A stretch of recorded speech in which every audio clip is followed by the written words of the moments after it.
पिता परमात्मा पूर्ण ब्रह्म सारी सृष्टि के रचनार कबीर परमेश्वर कबीर देव जी की असीम रजा से आप सभी पुण्यात्माएं परमात्मा की महिमा सुनने के लिए उपस्थित हुए।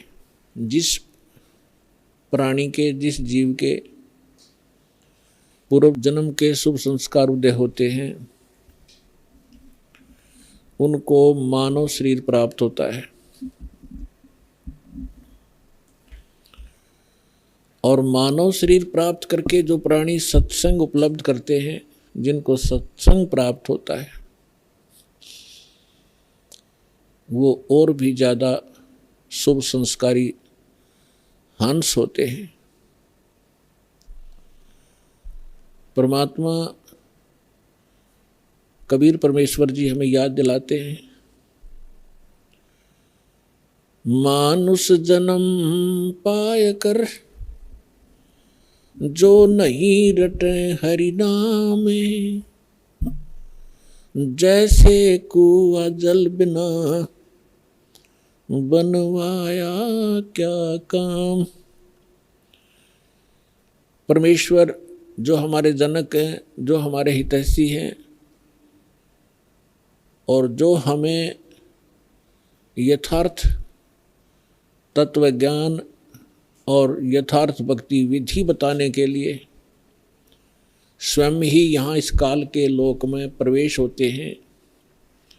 सतलोक से अपने निज सुख में स्थान से चलकर वो भगवान आते हैं। वही आकर के हमें ज्ञान कराते हैं कि आप जिस लोक में रह रहे हो ये लोक काल का है, और काल के अर्थ से आप परिचित हैं। श्रीमद् भगवत गीता अध्याय नंबर 11 के श्लोक नंबर 32 में गीता ज्ञानदाता श्री कृष्ण जी में प्रवेश करके ये काल बोल रहा है। ये कह रहा कि अर्जुन, मैं काल हूँ और सभी लोकों का नाश करने के लिए अब प्रवृत्त हुआ हूँ। अब श्री कृष्ण जी तो पहले ही अर्जुन के साथ थे, तो श्री कृष्ण ये नहीं कह सकते कि मैं काल हूँ और अभी सबको खाने के लिए अब प्रवृत्त हुआ हूँ, अब मैं प्रकट हुआ हूँ। ये काल कौन है, इसके विषय में रह रहकर सत्संग के माध्यम से बताया गया है और बताते रहेंगे। आज थोड़ा सा विषय दूसरा रहेगा। तो श्री कृष्ण जी के अंदर प्रवेश करके ये काल बोल रहा है। ये खुद कह रहा है कि मैं काल हूँ और सबका नाश करने के लिए प्रकट हुआ हूँ। तो इससे सहज समझ में आ सकता है, विचार किया जा सकता है कि जिसको हम भगवान मान रहे थे वो तो काल है। जिससे हम सुख की आशा करते थे उसके पास सुख नाम की वस्तु नहीं है। जैसे कोई अंगारों से, अग्नि से और शीतलता खोजने की चेष्टा करता है तो उसको ज्ञान नहीं है। किसी ने भ्रमित कर रखा है, उसको हाथ जला रहा है रह रहकर। ठीक इसी प्रकार अब तक जितने ऋषि, महर्षि, साधु, संत हुए हैं जो परमात्मा से परिचित नहीं हो पाए, जिनको भगवान मिले नहीं, उन्होंने इस काल को ही परमात्मा जानकर इससे सुख प्राप्ति के लिए हजारों वर्षों तक अपने शरीरों को गला दिया सुख की प्राप्ति में। अब प्रश्न यही उठता है कि जहां अंगारे बरस रहे हों और वहां पर शीतलता की आशा जो करता है तो वो अज्ञानी व्यक्ति होता है। तो अभी तक हम अज्ञानी थे इस काल के लोक में और हम सुख खोज रहे थे। तो परमेश्वर ने आके बताया कि जिसको आप सुख मानते हो, किसको सुख मानते हो?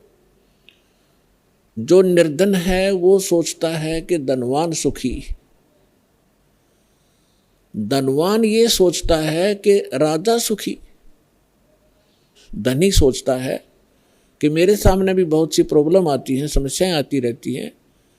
कई चोरी का डर है, कभी कोई टैक्स देना पड़ता है, कभी कुछ करना होता है, तो वो सोचता है कि राजा सुखी। परमात्मा कहते हैं राजा को स्वप्न में भी सुख नहीं होता। राजा लोग अंत में वो सोचते हैं कि स्वर्ग के देवता सुखी होंगे। स्वर्ग के देवता सोचते हैं कि इस इंद्र को सुख घना है, क्योंकि वो देवताओं का राजा है। अब इंद्र की हिस्ट्री कहानी आप पढ़ोगे पुराणों के अंदर, इंद्र जैसा दुखी प्राणी नहीं। इंद्र सोचता है कि ब्रह्मा विष्णु महेश सुखी होंगे, मुझे सुख नहीं, क्योंकि उसको पता होता है जितना निर्धारित समय उसका होता है उसको पूर्ण करने के उपरांत वो फिर 84 लाख योनियों में सबसे पहले गधे की योनि से प्रारंभ करता है अपने 84 लाख प्रकार के कष्टों में, जो प्राणियों के शरीरों में कष्ट उठाने होते। तो उसको रह रह कर वो बात याद रहती है कि इसके बाद मेरी ये हालत होगी, लेकिन उस झूठे सुख को वो छोड़ नहीं पाता, और छोड़ भी दे तो उसके पास विकल्प नहीं कि करूं क्या। ब्रह्मा विष्णु महेश सोचते हैं कि हम सुखी नहीं, क्योंकि उनका इतिहास देखिएगा।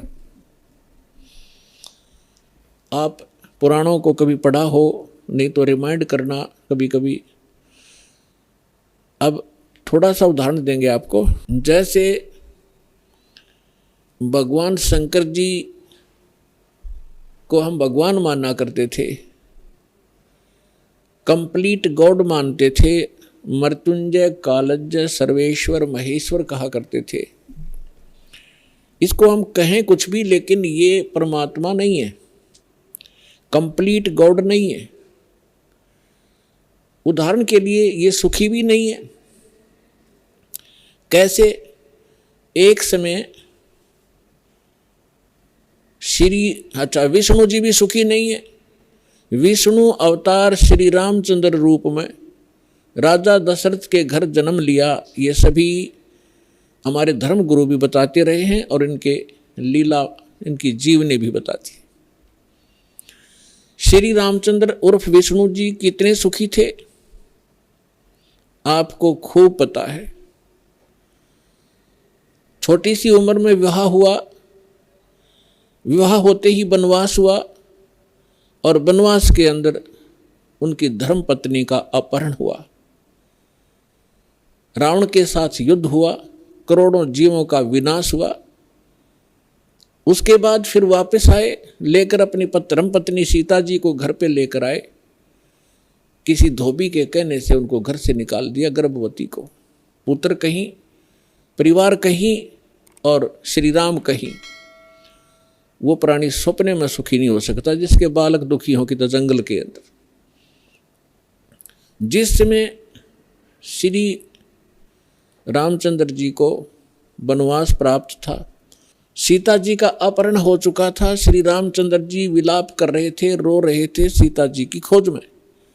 ऊपर से भगवान शंकर अपने द्वीप से, अपने लोक से श्री रामचंद्र जी अर्थात विष्णु जी को प्रणाम कर रहे थे। ऊपर से पार्वती जी की दृष्टि पड़ी कि ये किसको प्रणाम कर रहे हैं महेश्वर। पूछने पर पता चला कि नीचे जो व्यक्ति रो रहा है, वृक्षों से लिपट लिपट कर रो रहा है, पशुओं से गले मिल रहा है, उनसे पूछ रहा है मेरी सीता कहाँ गई, उसको ये प्रणाम कर रहा है। और उसको विष्णु भगवान का अवतार बता रहा है कि भगवान विष्णु हैं। पार्वती जी को ये बात अच्छी नहीं लगी, उसको विश्वास नहीं हुआ कि सचमुच ये व्यक्ति जो सामने रो रहा है और जिसकी पत्नी का अपहरण हो चुका है, जिस कारण से रो रहा है, तो ये भगवान नहीं हो सकता। पार्वती जी ने कहा कि जो व्यक्ति रो रहा है आप उसको भगवान बता रहे हो, मुझे विश्वास नहीं। मैं तो इसकी परीक्षा लूंगी और सीता रूप बनाऊंगी इसकी पत्नी का, और यदि ये मुझे पहचान लेंगे तो मैं मान लूंगी कि ये भगवान है। भगवान शंकर ने कहा कि आप सीता रूप मत बनाना, यदि आप सीता जी का रूप बना लोगी तो मेरे काम नहीं रहोगी, मेरी माँ के तुल्य हो जाओगी, मैं आपको एज ए वाइफ स्वीकार नहीं करूँगा। फिर उस समय तो पार्वती जी ने कह दिया कि ठीक है, मैं नहीं परीक्षा लूँगी। भगवान शंकर चले गए इधर उधर सैर सपट्टे को। पीछे से पार्वती जी ने सीता रूप बनाया, श्री रामचंद्र जी के सामने खड़े हो गए। उस समय श्री रामचंद्र जी की दिव्य दृष्टि यानी बुद्धि इस काल भगवान ने खोल दी।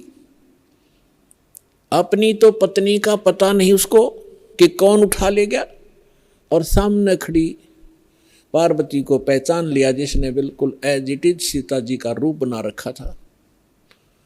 क्या कहा कि हे दक्ष पुत्री माया, आप भगवान शंकर को कहाँ छोड़ाए।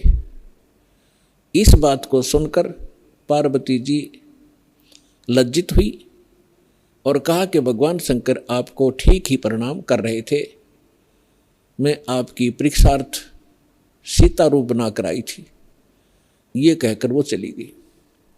अब इस कथा से आपको बहुत से परिणाम निकलेंगे, रिजल्ट निकलेंगे, निष्कर्ष निकलेंगे। एक तो कंसेप्ट यही क्लियर करेंगे कि आपके मन में ये शंका उत्पन्न होगी कि श्री रामचंद्र जी ने पार्वती जी को तो पहचान लिया और अपनी पत्नी के विषय में उसको ज्ञान नहीं। ये कारण क्या है? जिसमें आपको ये कारण समझ में आवेगा तो आप समझो अध्यात्म मार्ग पर चल पड़े।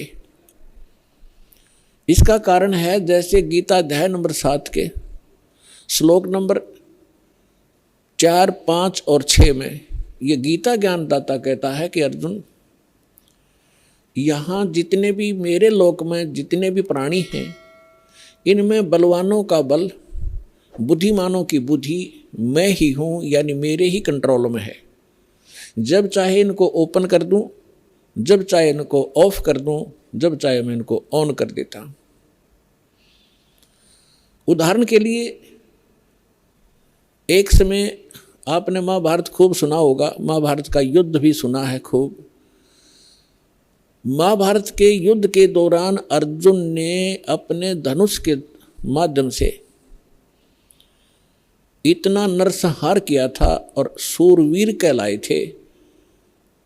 एक तीर से 100 व्यक्तियों को मार डालते थे।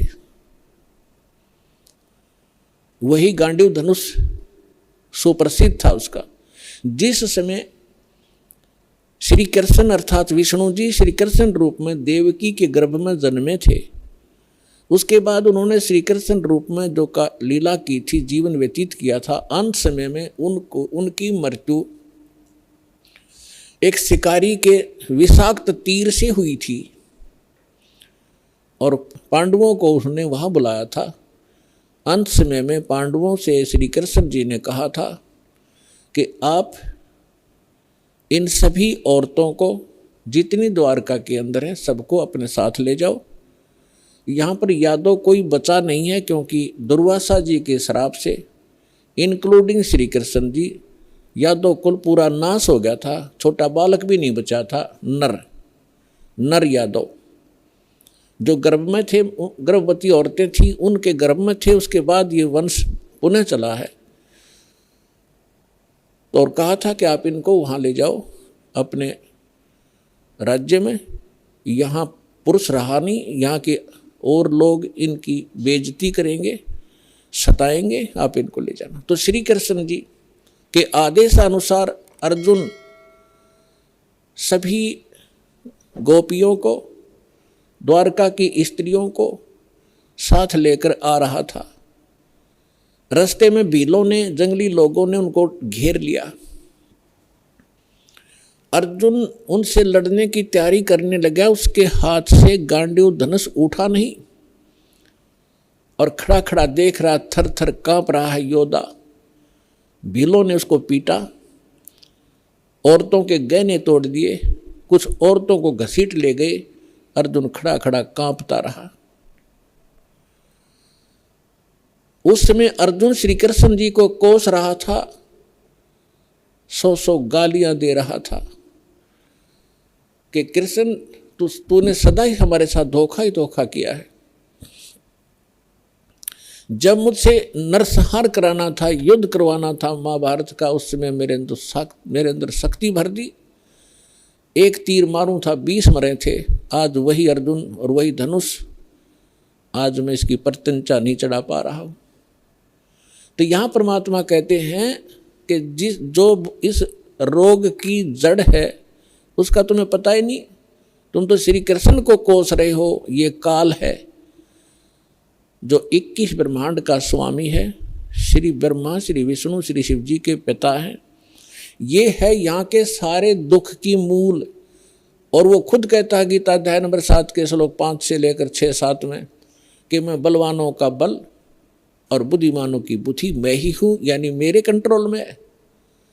अब जब उसने नाश करवाना था महाभारत का, तब तो उसको बल दे दिया, अब स्विच ऑफ कर दिया, अर्जुन खड़ा खड़ा पिट रहा है। ठीक इसी प्रकार श्री रामचंद्र जी को कि वहाँ तो बुद्धि खोल दी कि ये सीता नहीं है, पार्वती है। अपनी पत्नी का पता नहीं, उसको उठा कौन ले गया, ऑफ कर दी फिर बुद्धि उसने। तो पुण्यात्माओं, ये काल एक भयंकर जाल है। जब तक आप इसको नहीं समझोगे, ना भक्ति कर सकते, ना यहाँ से निकलने की चेष्टा कर सकते। इसीलिए आपको रह रह कर यहाँ बुलाया जाता है, इस काल के जाल को विस्तार से समझाया जाता है, ताकि आपको डर बने। आप कहाँ रह रहे हो, यहाँ क्या आशा लगाए बैठे हो, किसके लिए सारा दिन भटक रहे हो। एक कोठी बनाऊंगा, एक बंगला बनाऊंगा, कार लूँगा, लड़का बड़ा अफसर बन जाएगा। कल मृत्यु हो जाती है लड़के की या पिता की। आप देख रहे कितने दुर्घटनाएं होती हैं। पीछे केदारनाथ के अंदर हजारों की संख्या में सपरिवार मारे गए ऐसे लोक में, और आप सुख खोज रहे हो। परमात्मा आके हमें बताया करते थे। तो भगवान परमेश्वर ने आके हमें बताया कि इसका एक विकल्प है। वो स्थान न्यारा है, वो भगवान न्यारा है जो कभी दुख नहीं देता।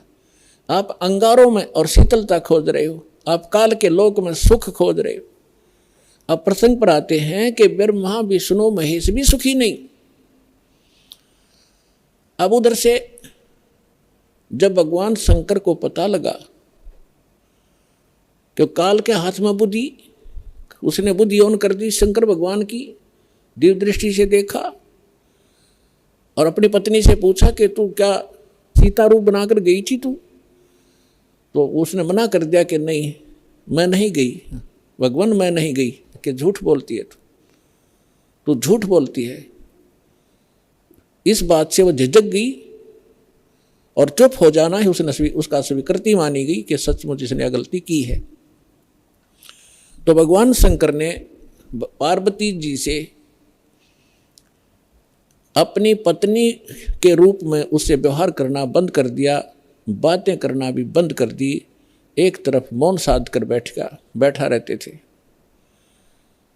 बहुत ही कम बोलने लगे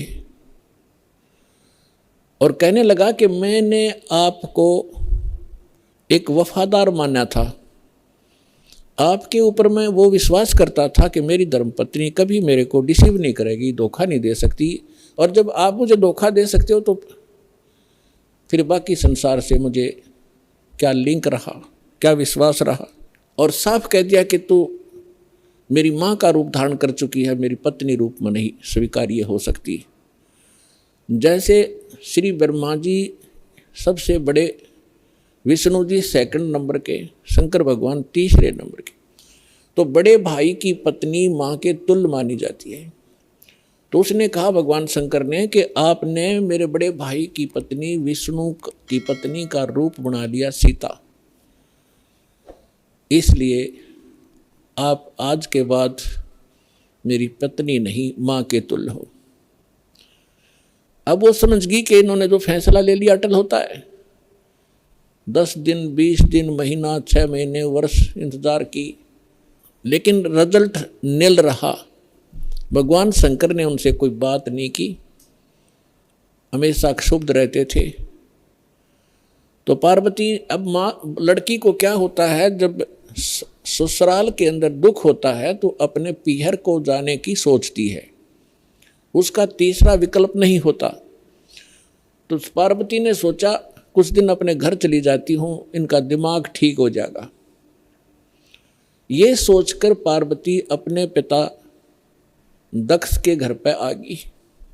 और राजा दक्ष ने उस समय एक यज्ञ कर रखा था, और एक नियम है ब्राह्मणों ने बना रखा था, ऋषियों ने, कि जब भी कोई यज्ञ करे तो अपनी सभी बेटियों को, संबंधियों को और उनके पतियों को, दामादों को आमंत्रित किया जाए और प्रतिदिन उनको आदर के साथ उनको प्रतिदिन दक्षिणा दी जाए, जैसे ब्राह्मणों को देते हैं। तो ऐसा नियम था कि जितनी भी राजा दक्ष की अन्य बेटियां थी वो सभी आमंत्रित थी, और उनके पति यानी दामाद भी आमंत्रित थे। सबके आसन उचित स्थान पर सबको बैठा रखा था। जितने समय तक यज्ञ का और सत्संग का प्रयोजन चलता था, 2-4 घंटे 10 घंटे, तो उस समय सभी अपने अपने आसन पर विराजमान रहते थे। और किसी भी कारण से कोई लड़की का पति नहीं आ सका तो उसका आसन लगाया जाता था, खाली छोड़ा जाता था, और सबको जो भी दक्षिणा दी जाती थी उसका भी उसके ऊपर भाग प्रतिदिन रखा जाता था आसन पर। तो जो ही पार्वती जी उस अपने घर पे पहुंची, पता चला कि पिताजी ने यज्ञ कर रखा है और ये यज्ञ 2-3 दिन से चल रहा है। अब सारे यज्ञ मंडप में घूम के पिता के सामने पहुंची। पिताजी ने मुंह मोड़ लिया, क्योंकि पार्वती जी ने राजा दक्ष के मर्जी के विरुद्ध भगवान शंकर से विवाह किया था, जिस कारण से पिता अक्षुब्ध था। जब पिताजी ने ठीक से बात नहीं की, ये भी नहीं कहा कि आगी बेटी, तो पार्वती वहाँ दुखी हुई, अपनी माँ के पास घर पे पहुँची। बेटी माँ को ही उलाने दिया करती है, माँ के सामने अपना दुख रोया करती है। अपनी माँ के सामने जाकर कहा कि माँ, तुमने ऐसा भेदभाव हमारे साथ क्यों किया? आपने सभी अन्य मेरी बहनों के पति भी बुला रखे हैं, बहनों को भी आमंत्रित किया है, आपने हमें ना बुलाया ना आमंत्रित किया। और जिन बहनों के पति नहीं आए हैं उनका आसन लगा रखा है, उनका भाग सबको दिया जा रहा है। आपने न तो अपने दामाद का आसन लगवा रखा है, ना ही उनको आमंत्रित किया है और ना मुझे आमंत्रित किया। अब माँ ने कहा कि बेटी, ना तो आप मेरी बात मानती, ना तेरा पिता मानता, तू जाने तेरा बाप जाने, उनसे बात कर। अपनी मर्जी से तूने विवाह किया, जिस कारण से वो दुखी है तेरे से। वो फिर अपने पिता के पास गई और दक्ष से कहा कि पिताजी, आपने न तो हमें आमंत्रित किया और न ही आपने अपने दामाद को बुलाया, ना उनका कोई भाग आसन आपने लगा रखा है, ना उनका हिस्सा निकाल रहे हो। तब दक्ष ने कहा कि तू आई किस लिए यहाँ पर? तेरे को किसने आमंत्रित किया था? अपनी मर्जी से विवाह किया था, रह उसके साथ, उस जंगली के साथ रहे। ऐसी बहुत सी बातें बकवास की। तो पार्वती ने देखा कि भगवान शिव अब मुझे स्वीकार करेगा नहीं, घर में मेरा सत्कार नहीं। तो उसी समय एक हवन कुंड बना रखा था, उसमें अच्छे गेर के 1 क्विंटल लकड़ और गेरे थे, चारों तरफ से डाल रहे थे वह ब्राह्मण ऋषि। घी पूरा बकड़ बड़ा था, पूरी लो लकड़े थी उसमें। तो पार्वती जी यानी दक्ष की बेटी उस हवन कुंड में छलांग लगागी, आत्मदाह कर लिया। यज्ञ खंड हुआ, जल्दी से उस लड़की को निकाला गया। तब तक उसका मांस जल चुका था, मर चुकी थी, अस्थि शेष रह गई थी, हार्ड शेष थी। लंबी कथा है, हम जिस उद्देश्य से ये कथा सुना रहे हैं उसी को लेंगे। भगवान शंकर को पता चला, अपने सभी अनुचरों को साथ लेकर वहाँ पहुँचे। उससे पहले उन्होंने भैरव को भेजा, उसने आकर के वहाँ, बहुत सी लंबी कहानी है, भगवान विष्णु भी विद्वान थे उस यज्ञ में, भगवान ब्रह्मा जी भी विद्वान थे। जब उनको पता चला कि भगवान शंकर अपनी सेना के साथ आ रहे हैं, तब ब्रह्मा जी तो पहले भाग गए, विष्णु जी भागने लगे। तब शंकर दक्ष ने कहा कि भगवान, मैंने आपकी ही सुरक्षा में ये यज्ञ किया था, आप भी मुझे आपत्ति में छोड़ कर जा रहे हो। तो भगवान विष्णु फिर रुक गए थे, उन्होंने लड़ाई की, लड़ाई में फिर वो काफ़ी परास्त हुए, शतब्द हो गए, फिर भाग गए वह वहाँ से छोड़कर। ये पुराण में वर्णन है, शिव पुराण में।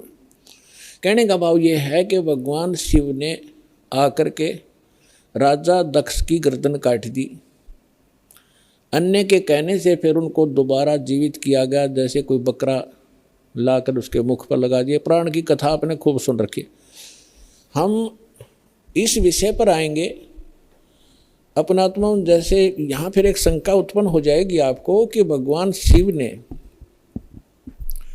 राजा दक्ष को जीवित कर दिया और बकरे की गर्दन लगा दी,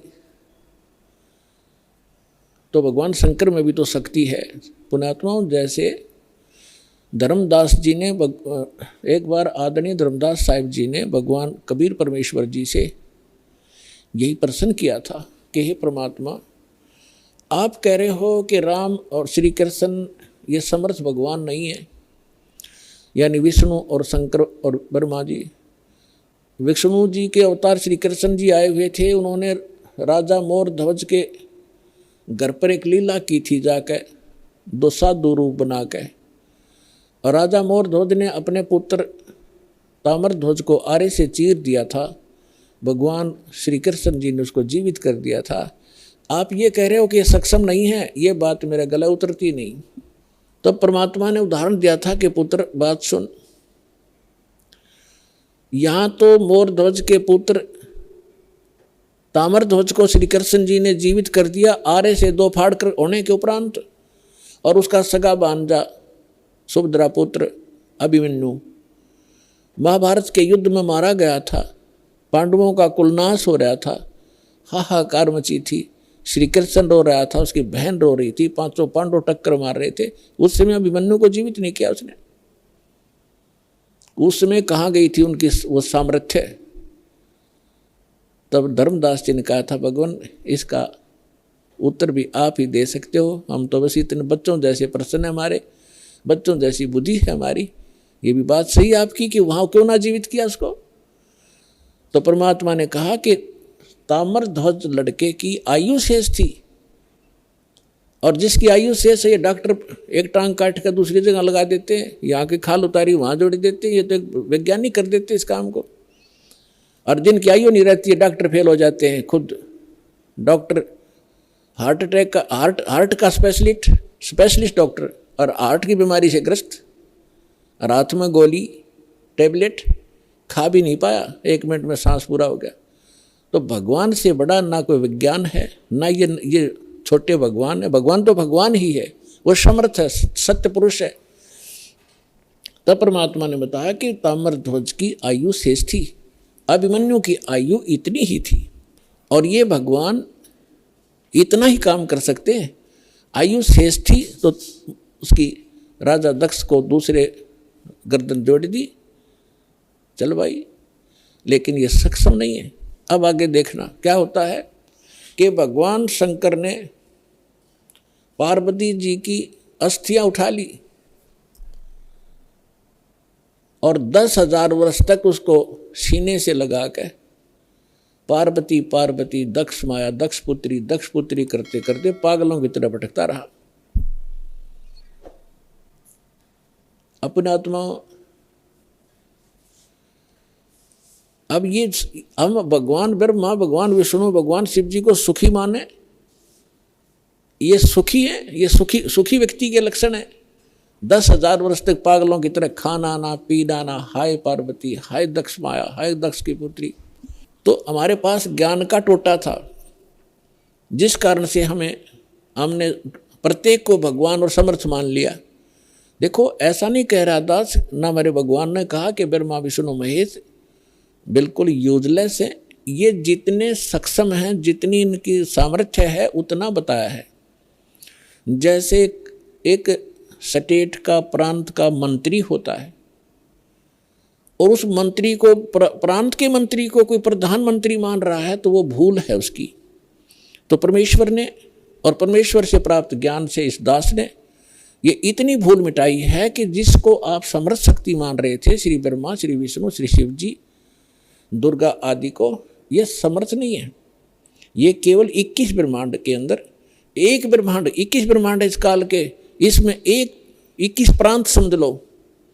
एक प्रांत में ये एक एक विभाग के मंत्री हैं। रजोगुण विभाग के ब्रह्मा जी, सतोगुण विभाग के विष्णु जी, तमोगुण विभाग के शंकर जी, बस इतने मालिक हैं ये। और ये किसी के संस्कार को कम और अधिक नहीं कर सकते, वर्क डन ही देते हैं, अपना किया कर्म ही प्राप्त कराते हैं। समर्थ परमात्मा, परम अक्षर ब्रह्म, सत्य पुरुष कबीर साहिब जी, ये हमारे प्रारब्ध के अंदर, यानी हमारी किस्मत में लिखी हुई हमारे पाप कर्मों का नाश करके, और पाप कर्मों हमें सुखी कर देते हैं। हमारी मृत्यु होनी हो उसको टाल देते हैं। हमारा और भी कोई आपत्ति होनी है, कोई अक्षति होनी है, उसको भी वो जो पाप कर्म से होनी थी और पाप कर्म नाश हो गया, उस कर्म से ही तो हानि होनी थी, कर्म परमात्मा ने कैंसिल कर दिया तो सुख हुआ। तो ये केवल समर्थ परमात्मा ही कर सकते हैं। अब दास आज ये बता रहा था आपको कि परमात्मा ने हमें आकर के ये बताया है कि इस काल के लोक में और आप सुख खोज रहे हो, जिनको आप परमात्मा माना करते थे, थारे भगवान, आपके भगवान सुखी नहीं, कभी सपने में सुख नहीं हुआ उनको। भगवान श्री कृष्ण जी का जन्म हुआ, मामा दुश्मन बन गया, जेल में जन्म हुआ और मामा शत्रु पीछे पड़ा रहा। कभी जरा सिंह मारने आ रहा है, कभी शिशुपाल लठ उठा रहा है, कभी जरा सिंह, कभी काल्यवन आ गया। आखिर में भगवान ने, यानी ये तीन लोग क्या, जो इतना सामर्थ्य है इस मालिक ने, अपने को राहत प्राप्त करने के लिए कि शायद कुछ सुख का सांस मुझे आ जावे, मथुरा छोड़ दी और द्वारका बनाई। बहुत दूर जाके जंगल होते थे पहले, बीच में बिल्कुल कट ऑफ हो जाता था, पता भी नहीं लगता था कहाँ चले गए लोग। द्वारका समुद्र के अंदर एक टापू में जाकर अपना जीवन निर्वाह किया। और अंत कैसा हुआ श्री कृष्ण जी का? अब भगवान सूक्ष्म वेद में बताते हैं, एक समय द्वारका के किनारे, द्वारका की बनी में, एक तो होता जंगल, एक होती है बनी, यानी स्मॉल फॉरेस्ट, छोटा जंगल जो गांव के, नगर के आसपास होता है, उसको बनी बोलते हैं। तो वहां बनी में जाकर दुर्वासा ऋषि बैठ गए और दुर्वासा ऋषि के विषय में बहुत प्रसिद्धि थी, उसका बड़ा बोलबाला था, वेल नोन हो रहे थे कि भूत, भविष्य और वर्तमान के वे पूर्ण ज्ञाता है। और उस समय यादव 56 करोड़ हो गए थे संख्या में, 56 करोड़ द्वारका के अंदर रहने वाले। और भगवान श्री कृष्ण जी ने कुछ एक ऐसे शरारती तत्वों को मार डाला था जिस कारण से वो हीरो पाक गए थे। प्रत्येक के हृदय में ये हो गया था कि इनसे ताकतवर पृथ्वी पर कोई नहीं, जिस कारण से यादव अभिमानी हो गए थे। वो साधु संतों की जो सत्कार करना भी छोड़ गए थे, उनके साथ बदतमीजियाँ करना शुरू कर दिया था। इसी बहम में उनका वो टाइम आ गया नाश होने का। अहंकार पुण्यात्माओं कोय कर लियो, अंत में उसको बहुत भारी चोट लगेगी। जीव ही रहना चाहिए, जीव को अपनी औकात का पता लगा रहना चाहिए ताकि वो आधीन बनकर रहे। आधीनी के पास है पूर्ण ब्रह्म दयाल, मान बड़ाई मारियो बेअदबी सिरकाल। विभिक्षण का भाग बडेरा, दासा तन आया तिस डेरा, दासा तन आया विश्वे बीसा, अर्ता को लंक दे बख्शीसा। ये उदाहरण देकर समझा रहे हैं परमात्मा के अधीन व्यक्ति के साथ भगवान होता है, और यहाँ के जो झूठे मूठे सुख हैं वो भी उस अधीन और भक्त को ही प्राप्त हुआ करते हैं। रावण ने कितनी भक्ति की, सिर भी काट कर चढ़ा दिए, लेकिन अभिमान नहीं गया। जिस लंका को वो रखना चाहता था उस लंका को उसे भी हाथ धोना पड़ा अंत में उस अहंकारी प्राणी ने। और एक अधीन बनकर भगवान की भक्ति करता था। परमात्मा आए हुए थे, मुनिंद्र नाम से आए थे त्रेता युग में, जब मंदोदरी और विभीषण परमात्मा के शिष्य हुए थे। और परमात्मा के ज्ञान से आधीनी आती है, आधीनी शिक्षा पर सभी भगत के गुण संपन्न होते हैं। और जिसके अंदर भगत के गुण है वह भगवान रहता है। जिस कारण से विभीषण को वो लंका भी प्राप्त करवाई दाता ने, और रावण उस लंका को रख नहीं सका। वो भक्ति भी करता था लेकिन अभिमान नहीं कहा। तो कहने का भाव ये है कि इस सत्संग से आपको हर एक पहलू पर रोशनी दी जाएगी, ताकि आप परमात्मा के इस तत्व ज्ञान की रोशनी से कहीं ठोकर ना खावें, कहीं गिर ना जावें, अपना काम ना बिगाड़ लें। ये फाउल पॉइंट आपको गिनवाए जा रहे हैं। भक्ति के अंदर दो होते। तो यहाँ परमात्मा कहते हैं कि आदिनी के पास है वो पूर्ण ब्रह्म दयाल, मान बड़ाई मारियो हो बेअदबी सिर काल। विभीषण का भाग बडेरा, के बड़भागी था विभीषण, के दासा तन आया तिसनेड़ा, कि उसके पास आधीनी आई। विभीषण का भाग बडेरा, दासा तन आया तिसनेड़ा, दासा तन आया विश्वे बीसा, जाको लंक दई बख्शीसा। ऐसा दासा तन है भाई, लंक बख्शते वार न लाई। फिर परमात्मा कहते हैं कि उस नम्र आत्मा विभीषण भगवान की सतभक्ति करता था। तो यह झूठा सुख भी अगर तुम्हें चाहिए तो भी इस तरीके से मिलेगा। अधीन रहो, जब तक रहो आपको सुख का सांस रहेगा और फिर मोक्ष प्राप्त हो जाएगी। अब हम आते हैं उसी प्रसंग पे कि यादव सभी भगवान श्री कृष्ण जी की आड़ में अहंकारी हो गए, साधु संतों का सत्कार त्याग दिया, उनके साथ मजाक करने लगे। तुम क्या हो, तुम भटकते फिरते हो जंगल में, हैं, अपना कोई धंधा करके क्यों नहीं खाते हो, इस तरह की भाषा बोलने लगे। उस समय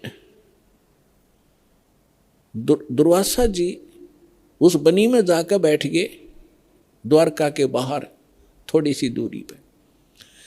और द्वारका के अंदर इस बात की एक ऐसी रूमर चली, चर्चा का विषय बना कि एक महापुरुष आए हैं दुर्वासा जी, बड़े पहुंचे हुए संत हैं और भूत भविष्य और वर्तमान की सब जानते हैं। श्री कृष्ण जी के पुत्र प्रद्युम्न और उसके साथियों ने मिलकर एक कुबद सूझी। उन्होंने एक फैसला लिया कि भाई ऐसे सुन रहे हैं कि ये दुर्वासा जी बड़े पहुंचे हुए महापुरुष हैं और भूत भविष्य की सारी जानते हैं, इसकी परीक्षा लेते हैं। उन्होंने क्या किया कि प्रद्युम्न को, श्री कृष्ण जी के पुत्र को, एक स्त्री का स्वांग करवा दिया, स्त्री के कपड़े बना दिए और एक गर्भवती स्त्री का स्वांग बना दिया। पेट के ऊपर एक कढ़ाया, जैसे छोंक छांक लाने की छोटी सी कढ़ाई हुआ घर में रसोई में, एक छोटी सी कढ़ाई पेट का बांध दी और ऊपर के उसका लोगड़ बांध दिया रुई सी, फिर कपड़ा बांध दिया और ऊपर के और ताले कपड़े पड़ा दिए और मुंह ढक लिया, घूंघट काट के चल पड़ी। 10-12 उसके साथ और जो शरारती स्कीम बना कर गए थे वो गए। दुर्वासा जी के पास जाकर उन्होंने कहा कि भगवान प्रणाम हो ऋषि जी को, हम आपके पास एक समस्या लेकर आए हैं। दुर्वासा जी ने पूछा, बोलो भाई क्या है तुम्हारी समस्या? कि ये व्यक्ति और ये इसकी पत्नी, इनके विवाह को 10-12 वर्ष हो गए थे ऋषि जी, अब भगवान ने दया बख्शी है या गर्भवती हुई है और ये उतावले हो रहे हैं। आपके बारे में सुना है कि आप भूत भविष्य और वर्तमान की सारी जानने वाले हो, तो ये आपसे ये पूछना चाहते हैं कि इसका लड़का होगा कि लड़की? अब दुर्वासा जी ने अपनी दूरबीन ला के देखा, देव दृष्टि, उसे वो समझ गया कि बकवास कर रहे हैं रामजादे। लाल आँख करके और ठाया चिमटा ने बोला, यादव कुल का नाश होगा, इससे तुम्हारा नाश, सर्वनाश होगा यादव कुल का, भाग जाओ रामजादो, तुम क्या कर रहे हो? और ये तो भाग लिए बालक, आगे थारा नाश होगा इससे। अब वो बच्चे भाग आए गाँव में बच्चा तक ये था, पोता लड़का हो रहा था निरुद्ध, उसका परिधुम बन गए। बाकी कुबत तक कभी भी ये जो बुरा कर्म होता है आदमी को किसी न किसी एज में दुख जरूर देगा। तो नगर में जब आए उन्होंने सबको बताया कि ऐसे ऐसे हम गए थे। दुर्वासा जी तो सचमुच जान गए, वो तो सचमुच जानकार है। उन्होंने बता दिया कि ये गर्भवती नहीं है और तुम्हारा नाश होगा, जिससे तुमने गर्भ बना रखा है इसका, इससे तुम्हारा नाश होगा। तो गांव के जो मुखिया और बुद्धिमान से व्यक्ति बुजुर्ग थे, उनको चिंता बनी कि बच्चों ने तो बकवाद कर दी और उसने श्राप दे दिया, सारे मरेंगे तब। तो उनमें से कुछ कहने लगे कि हमारे सिर पर भगवान श्री कृष्ण बैठे हैं। वाह भाई वाह, ये भी कोई डर की बात है, चलो उसके सामने उनसे प्रार्थना करते हैं। अब श्री कृष्ण जी के पास गए, श्री कृष्ण जी से जाकर अपना चिंता का विषय बताया कि भगवान ऐसे ऐसे बच्चों ने मजाक कर दिया और दुर्वासा जी ने श्राप दे दिया, और दुर्वासा जी का श्राप तो बिजायल कैसा है, ये तो वापस हो ही नहीं सकता। तब श्री कृष्ण जी से कहा कि आप ही हमारी रक्षा कर सकते हो, आप समर्थ हो, सर्वशक्तिमान हो, आप विष्णु अवतार हो, जैसे भी उनके गुणगान किए। श्री कृष्ण जी ने कहा कि भाई देखो, बच्चों को वहीं भेजो और दुर्वासा जी से माफी मांगे, वो अक्षमा करेगा तो बात बनेगी। उन बच्चों को लेकर नगर के मुखिया व्यक्ति, मौजिद से जो बुद्धिमान व्यक्ति बुजुर्ग से सारे साथ गए, हजारों की संख्या में। दुर्वासा जी के सामने उन बच्चों को कहा कि माफ़ी मांगो। उन्होंने प्रणाम किया, माफ़ी मांगना चाहा, अक्षमा याचना की, लेकिन दुर्वासा जी ने कहा कि जो मेरे मुख से वचन निकल गया वो वापस नहीं हो सकता। आप जाइए, अपने बच्चों को समझा के रखना चाहिए था, साधु संतों के साथ बकवास नहीं किया करते, आप जा सकते हैं। अब इसको वापस करना मेरे बस की बात नहीं है। फिर वापस आ गए, फिर श्री कृष्ण जी के पास के भगवान, उन्होंने तो मना कर दिया कि मैं आप कुछ नहीं कर सकता। अब श्री कृष्ण जी ने कहा कि देखो, किस चीज से, अपनात्माओं, इस कथा से आपको बहुत सा ज्ञान होगा, हर पहलू पर इस पर विचार दास आपको देगा। अब देखो, हम किसी, ये जो श्राप दे दिया 3 ताप के अंदर आता है। किसी को श्राप दे देना, किसी पर गाल देना, किसी का प्रेत आत्मा छोड़ देना, किसी का जंतर मंत्र कर देना, किसी को ऊपर काला जादू कर देना, ये 3 ताप के अंतर्गत आते हैं। और इन 3 तापों के दुख से पूरे यादोग्रस्त हो गए। और श्री कृष्ण भगवान कल आवे, श्री कृष्ण जी उस ताप से मुक्त नहीं कर सका, उनका नाश हुआ लास्ट में। हालांकि समाधान भी बताया उन्होंने। अब और जितने इनके पुजारी हैं, राम कृष्ण ब्रह्मा और शंकर भगवान के जो संत हैं, उनके गुरु बने हैं, उन पदों पर बैठे हैं, वो भी समाधान बताते हैं। जब श्री कृष्ण जी के समाधान बताने से जो साधना क्रिया उसने बताई, उनके करने से कुछ लाभ नहीं हुआ, तो ये इनके जो पुजारियां के बताए हुए समाधान से आप क्या लाभ लोगे, इससे इतना निष्कर्ष निकलेगा। अब क्या हुआ कि श्री कृष्ण जी ने कहा कि देखो, चिंता मत करो, सीधा सा हल है इसका कि किस से हमारा नाश होगा, कि जो कढ़ाई बांधी थी पेट पे, लोहे की कढ़ाई, और जो कपड़े पहन रखे थे, लोगड़ रुई लगा रखी थी, इनको तो जला दो, कपड़ों को तो। रही बात कढ़ाई की, उस कढ़ाई को प्रभास क्षेत्र में चले जाओ, जमुना के किनारे सारे, और अपने ड्यूटी लगाओ 5-5, 10-10, 20-20 व्यक्तियों की डेली, कि उस कढ़ाई को पत्थर पर घिसा कर उसका चूरा बनाकर जमुना में फेंक दो। ना रहेगा बांस और ना बजेगी बांसुरी। सबने बड़ा अच्छा लगा कि भगवान श्री कृष्ण ने तो कमाल कर दिया, वाह भगवान, वाह भगवान। कि वो गुरु भी थे, श्री कृष्ण जी आध्यात्मिक गुरु भी थे पांडवों के और यादों के। तो इस बात को सुनकर सभी ने खुशी मनाई कि ठीक है, ना रहेगा बांस ना बजेगी बांसुरी। लगा दिए 20-20, 50-50 व्यक्तियों की सेवा कि जाओ जहाँ भगवान ने बताया उस क्षेत्र में जाके, प्रभास क्षेत्र में, और जमुना के किनारे पत्थरों पर घिसा के चूरा बना दो। अब घिसाण से पहले दोनों कड़े थे, वो कड़े तोड़े पहले तो अलग अलग पकड़न के। अब उन कड़े घिसाण की ड्यूटी अलग दे दी 4-4-5 की कि तुम्हारी ये कभी कितने दिन में घिसाओ इनको। बाकी उन्हें घिसा घिसू के वो कड़ा चूरा बना दिया। एक के पास 2-4 को कड़ा मिला था, जिसने लास्ट में थोड़ा सा रह गया था, वो गोल गोल नो का चमक गया, तो उस चमकदार सा घिसाने से चारों तरफ से चमक गया वो। तो उसने सोचा, जो आलसी सा था, सब ने अपना काम कर दिया, मेरा भी घिसा नहीं। तो उसने सोचा इसे कड़े में के बिजली पड़ा, यूं कि उसने जंगल में उस जमुना में फेंक दिया वो कड़ा। बाकी शेष कढ़ाई घिसा दी थी, उसका चूरा बना दिया। अब वो किसी मछली ने खाद्य पदार्थ जान कर वो खा लिया। उस मछली को पकड़ लिया एक शिकारी ने, जिसका नाम बालिया नाम का एक दीमर था, जो मछियारा था।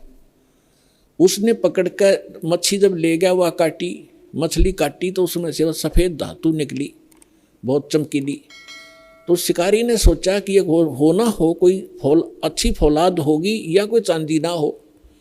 वो लेके गया सुनार के पास।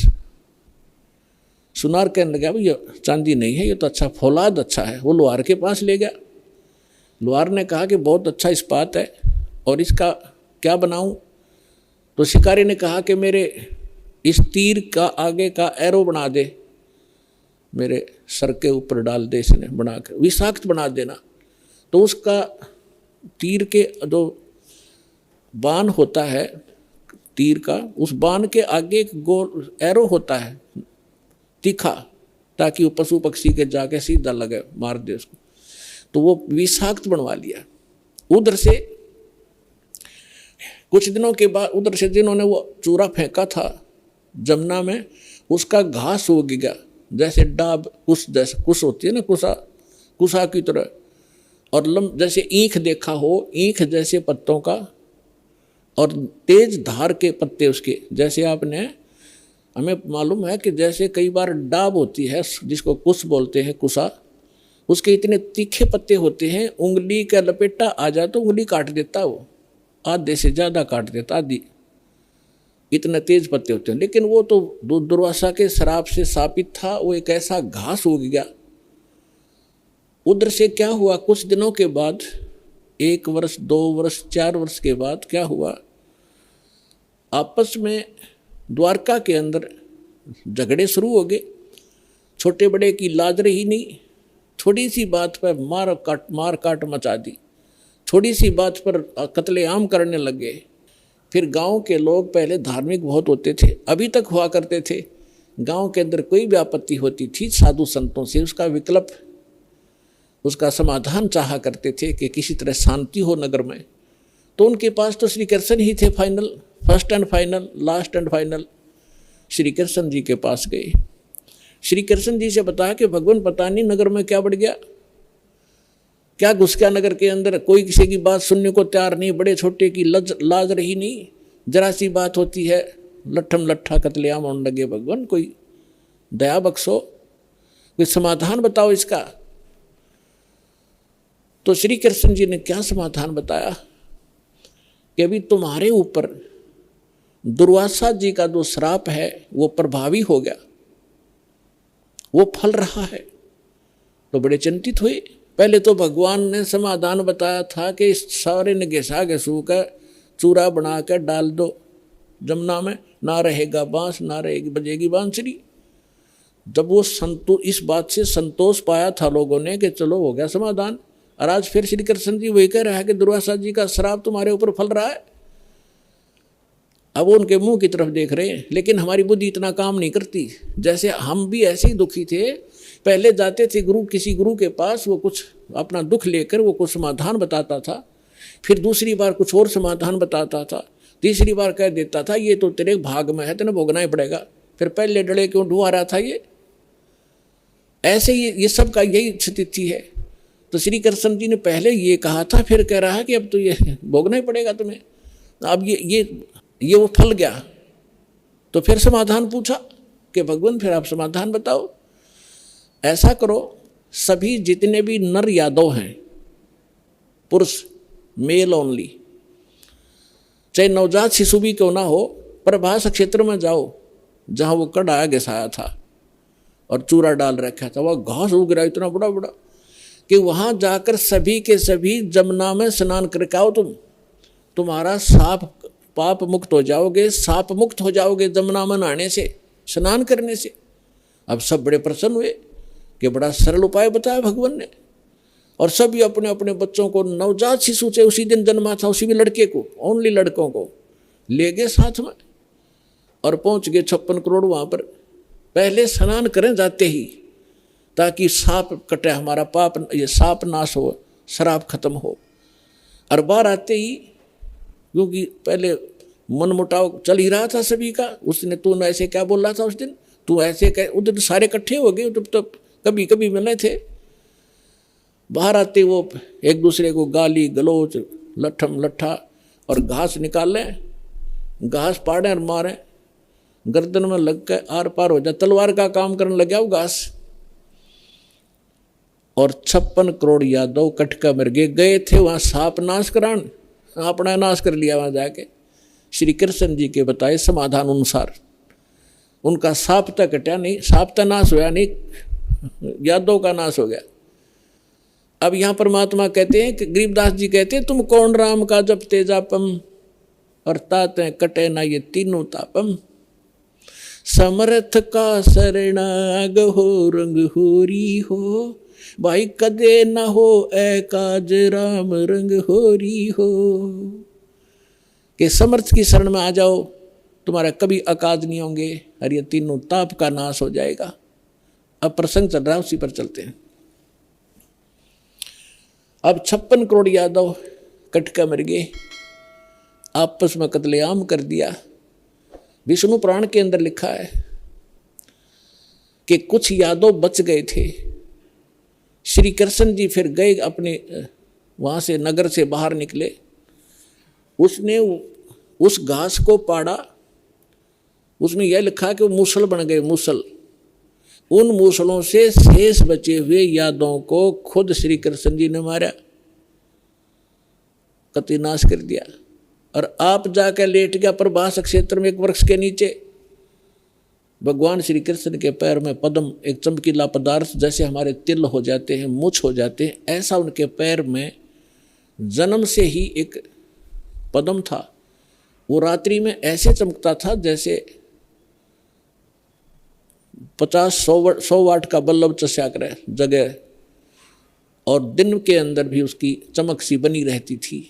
तो श्री कृष्ण जी एक वृक्ष के नीचे, सारा जब उनका नाश हो लिया, रहे खे को खुद मार कर शेष बच्चों को, और बैठ लेट गया उस वृक्ष के नीचे, पैर पे पैर रख के, पैर घुटने पर दूसरा पैर रखा हुआ था, पद्म वाला पैर ऊपर था, वो चिमक रहा था। और वृक्ष की जो चारों तरफ जो टहनियाँ थी झुकी हुई थी, झुरमट सी बनी हुई थी।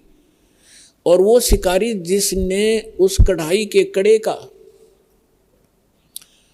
अपना विषाक्त तीर बनवाया था, जहर से बुझा कर तीर बनवा रखा था, उसी तीर को लिए हुए उस दिन, और सुबह से लेकर दोपहर तक वो घूमता रहा जंगल में, कोई शिकार नहीं मिला उसको, शिकार करने गया था।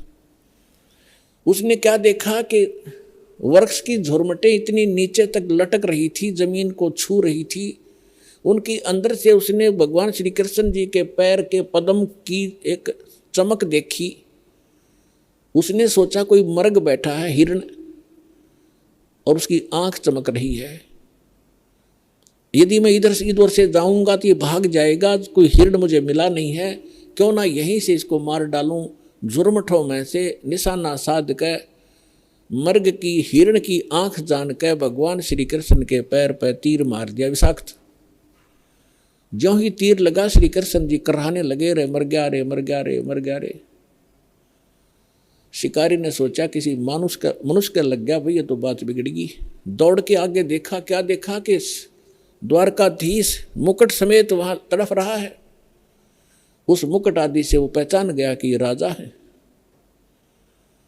तब उसने करबद्ध होकर कहा कि भगवान मुझे गलती होगी, अनजाने में लग गया मेरी, आप तो अंतर्यामी हैं, आप सारी जानते हो, मेरी इच्छा नहीं थी आपको मारने की, मेरी कोई दुश्मनी नहीं थी आपसे, और ऐसे ऐसे मेरे से गलती होगी, मैंने आपके इस चमक को हिरण की आंख जाना।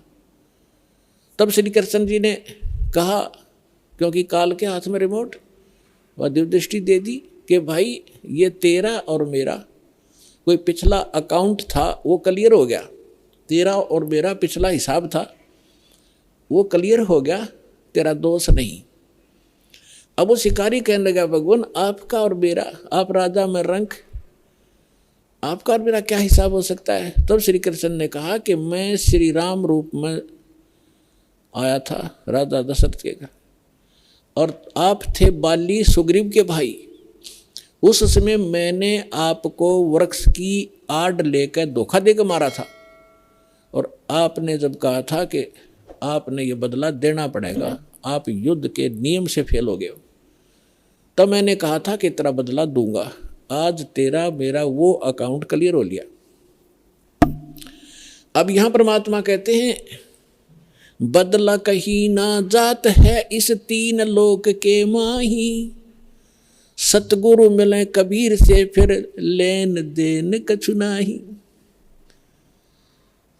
अब क्या बताते हैं कि तीन लोक के इन भगवानों ने भी अपना टिट फॉर टेट पूरा करना पड़ता है। तुम इनसे अपने संस्कार कटवाने की के लिए भक्ति कर रहे हो कि हमारा पाप कटे, हमें दुख दूर और सुख दे। ये अपने दुख नहीं दूर कर सके, तुम्हारे कैसे कर देंगे, भगवान कहा करते थे कबीर जी। और समर्थ कबीर साहब की शरण में आने से फिर ये लेन देन समाप्त कर देंगे, आपका कुछ नहीं बचेगा। सब अपनी कलम, इनके पास, समर्थ के पास पावर होती है कि मासा घटे ना तिल बधे, विध ना लिखे जो लेख, और सच्चा सतगुरु मेट कर ऊपर मार दे मेघ। अपने आत्माओं, सूक्ष्म वेद में बताया है, दुर्वासा को पे तहां समझ न आई नीच, 56 करोड़ या 2 कटे वो मची रुद्र की कीच।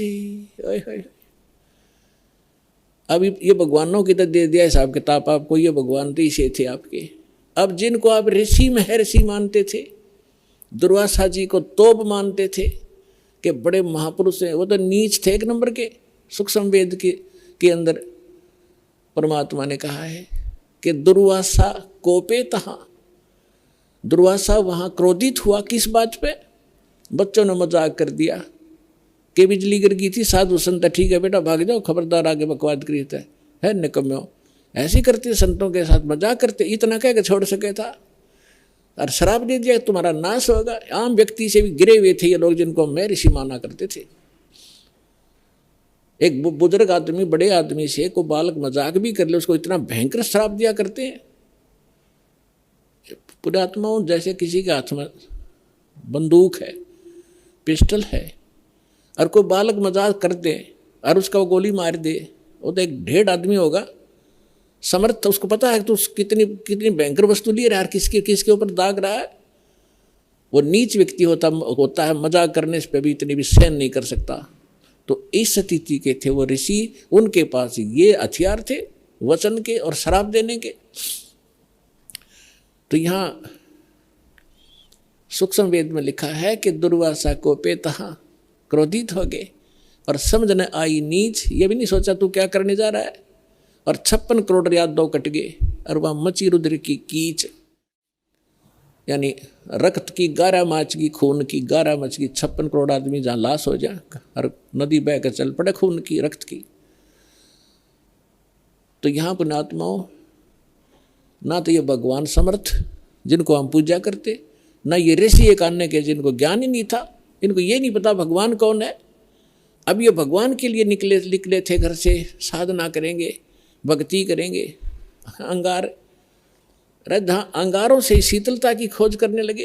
अंगारों पर चलने के अभ्यस्त हो गए। थोड़ी आँच को भी हम, थोड़ी ही आग को, आँच को हम सुख मान रहे। झूठे सुख को सुख कहे, ये मान रहा मनमोद, ये सकल चबीना काल का, कुछ मुख में कुछ गोद। परमात्मा क्या कहते हैं, भाई तन दर सुखिया कोई न देखा, जो देखा सो दुखिया हो, उदय अस्त की बात करे मन, सबका किया विवेका हो, सबका किया विवेका हो। तंदर सुखिया कोई न देखा, जो देखा सो दुखिया हो, उदय अस्त की बात करे मन, सबका किया विवेका हो, सबका किया विवेका हो।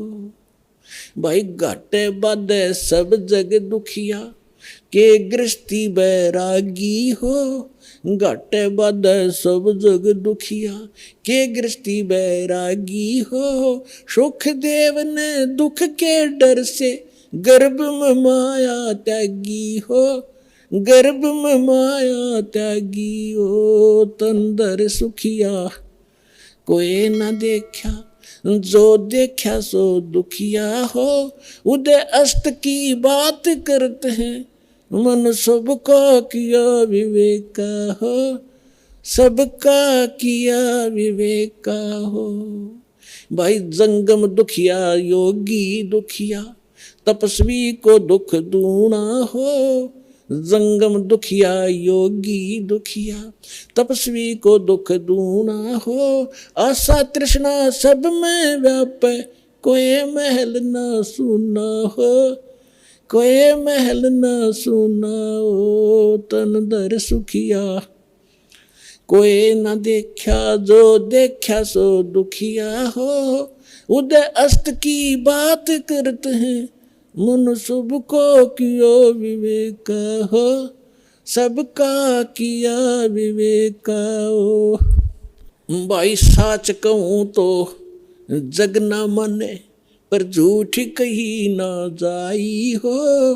साच कहूँ तो ये जग न माने, पर झूठ कही ना जाई हो। ये ब्रह्मा विष्णु शिव जी दुखिया, जिन ये राह चलाई हो, जिन ये राह चलाई हो। तन दर सुखिया कोई न देखा, जो देखा सो दुखिया हो, उदय अस्त की बात करते हैं मन, सबका किया विवेका हो, सबका किया विवेका हो। भाई सूरपति दुखिया भूपति दुखिया, रंक दुखी बपरीति हो। सूरपति दुखिया भूपति दुखिया, रंक दुखी बपरीति हो। कहे कबीर और सब दुखिया, एक संत सुखी मन जीती हो, संत सुखी मन जीती हो। तन दर सुखिया कोई न देखा, जो देखा सो दुखिया हो। उदय अस्त की बात करते हैं मन, सबको किया विवेका हो, सबका किया विवेका हो। सूरपति दुखिया भूपति दुखिया, रंक दुखी बपरीति हो। सूरपति दुखिया भूपति दुखिया, रंक दुखी बपरीति हो। कहे कबीर और सब दुखिया, एक संत सुखी मन जीती हो, संत सुखी मन जीती हो। तन दर सुखिया कोई न देखा, जो देखा सो दुखिया हो। उदय अस्त की बात करते हैं मन, सबका किया विवेका हो, सबका किया विवेका हो। पुणात्माओं, सौभाग्य आपका और धन आपके माता पिता जिनसे जन्म हुआ। आपको वो अनमोल वचन सुनने को मिल रहे हैं जो इन ब्रह्मा विष्णु महेश को भी छींट भी नहीं लगी थी इस ज्ञान की, जो आपके ऊपर वर्षा कर दी भगवान ने। कभी सीडी के माध्यम से, कभी सत्संग के माध्यम से, कभी चिप के माध्यम से परमात्मा आपकी आत्मा पर वर्षा कर रहे हैं। और इस ज्ञान से एक बार परिपूर्ण हो जाना, आप देखना फिर भगवान यहाँ भी सुख देगा और सतलोक में जाओगे जहाँ कभी मृत्यु नहीं होती, कभी वृद्ध अवस्था नहीं आती, किसी चीज़ का अभाव नहीं वहाँ पर। अब जो प्रसंग चल रहा है जिस लोक में आप रह रहे हो ये अंगार बरस रहे हैं, और जहां अंगार थोड़े से कम हैं, हल्की आग वाले, हम उनको सुख मान बैठे हैं। अब क्या बताते हैं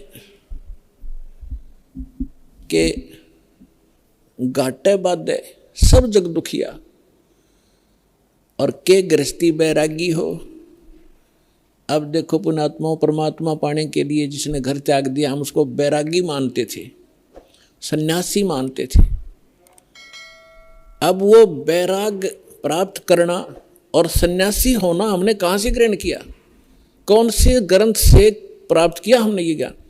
श्रीमद् भगवत गीता अध्याय नंबर 3 के श्लोक नंबर 4, 5, 6, 7 में स्पष्ट वर्णन किया है कि अर्जुन, यदि तू काम छोड़ के कर्म सन्यासी बन गया, जंगल में जा बैठा, तेरा निर्वाह कैसे होगा, पेट कैसे पालेगा तू? इसलिए तू काम भी कर और भक्ति भी कर। फिर ये कहाँ से लाए, जंगल में घर छोड़ कर चले गए, जंगल में जाकर सुख होगा? जंगल में कैसे सुख होगा वन में? अब घर में सारी सुविधा आपको, समय पर रोटी मिल रही है, झोपड़ी है, मकान है, जैसा भी आपको सुविधा क्रमानुसार मिली है उसमें संतोष करो और उसमें बैठ कर अपना भक्ति करो। समय पर भूख लगेगी तो खाना खाया, भूख समाप्त हुई, वह इच्छा खत्म हुई, वो कल्पना समाप्त हुई तो भक्ति करेगा। यदि रोटी मिली नहीं तो भक्ति कैसे करेगा? उसी को सोचता रहेगा कहाँ से लाऊं, कैसे मिलेगी।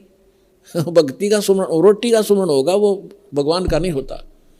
अब जैसे घर छोड़कर चला गया, वैरागी बन गया, वहाँ जाकर गर्मी भी लगेगी, सर्दी भी आवेगी, वर्षा भी होगी, उसके लिए फिर झोपड़ी डालनी पड़ेगी, उसने वहाँ झोपड़ी या गुफा खोदनी पड़ेगी।